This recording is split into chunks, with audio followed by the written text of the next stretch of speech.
Hi everyone, hope you're well. This is my reading for March and April 2022. They're very different months. So initially I couldn't really figure out the energies until I realized how different they are. So there's lots of forward movement in both months. March is more volatile. So I'm not going to go into astrology in this reading, but Steve Judd does a really good video on the astrology of March and explains all the sort of clashing energies throughout the month. So be aware of that. There's a feeling of strain at times and a sense of overwhelm and disorientation. And no wonder, because so much is going on, it's quite head spinning. So you may even feel dizzy. If you do feel dizzy, just feel grounded. Feel your feet on the ground wherever you are, even if you're not outside, and just connect with nature, even just a flower or a tree. I know there's some really lovely signs of spring coming in the UK, so that will help with that feeling. April, there's still lots of forward movement, but it's a lot more positive and more settled. All those clashes in the astrology have passed by the time we get into April. The retrogrades coming in at the end of April, starting with a Mercury retrograde, shadow, is really good actually. I think when the retrogrades come in, that's just going to give us some space and time and slow things down a little bit to process everything that's going on in March and April. Okay, so the stones I pulled are all black and white. We've got black obsidian, selenite in the middle, and a clear quartz on the right. And this idea of black and white is strong in March and April as well, the duality of black and white. People will communicate in a black and white way, sometimes quite bluntly. People will want decisiveness and definites. So people are fed up with grey areas and they don't want these grey areas in actions or communication. They want them cleared up. The black obsidian, the message from that is to remember your strength. It's a protective stone. The selenite reflects the High Priestess there, the second card. So that stone is all about spiritual guidance and high frequency energy. So it's saying to have high frequency in your words and thoughts and actions, and that will lift you above the darkness and the negativity. The clear quartz is just about steadiness. Quartz emits a really steady frequency. So that will give us the steadiness we need to get through the extremes of particularly March.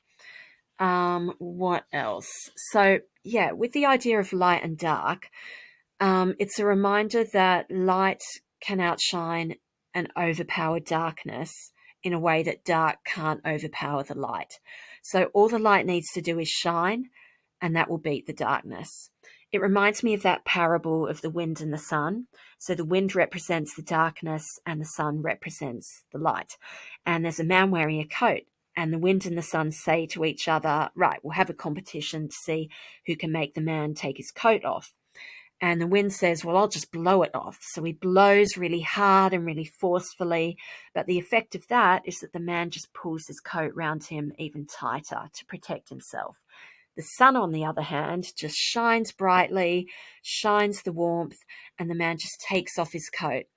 And that's the message. So with shining and letting your light shine and just smiling and radiating warmth, no matter what awful things are going on around you, it will have a positive effect.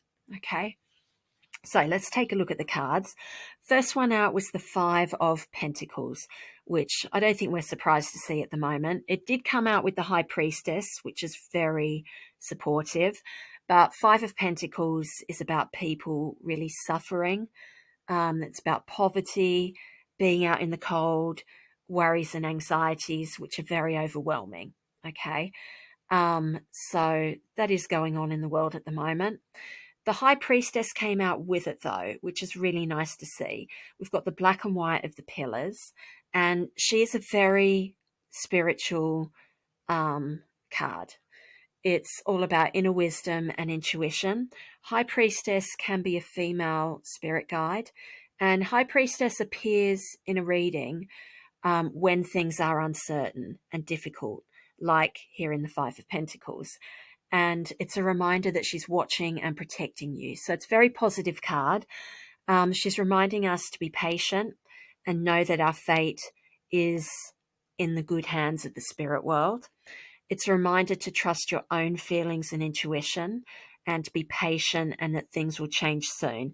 And I think that change is coming from that changeover from March into April, particularly after the equinox on the 21st of March.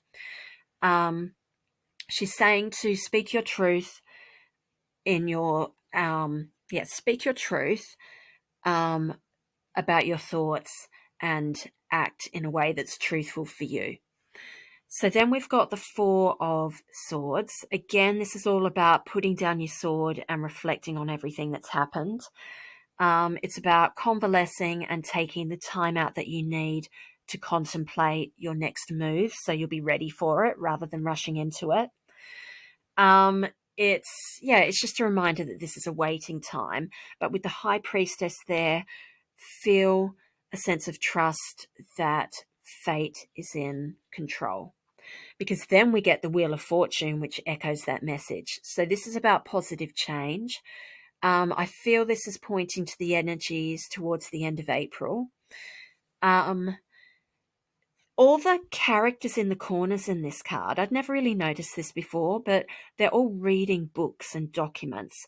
So I think some documents are going to come out that are going to reveal some more truths and lead to a change in fortunes, worse for some who deserve it and better for those who deserve that as well.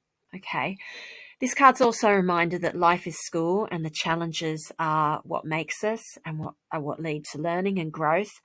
So, yeah, that's the way it is. Okay, I was going to stop the reading there, but then two more cards fell out, and they're both Pentacles cards.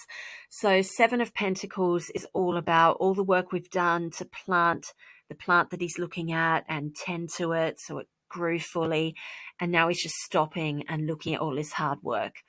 So it's saying you've planted the seeds and they've grown, take a little break, and then it's time for the final push, that final movement forwards, represented by the Knight of Pentacles. So he's all about forward, new action on some sort of new path. So that's leading into the energies from the end of April into May, and looks really nice. But that's everything for March and April. So I hope those messages are helpful, and I'll talk again next time. Bye, everyone.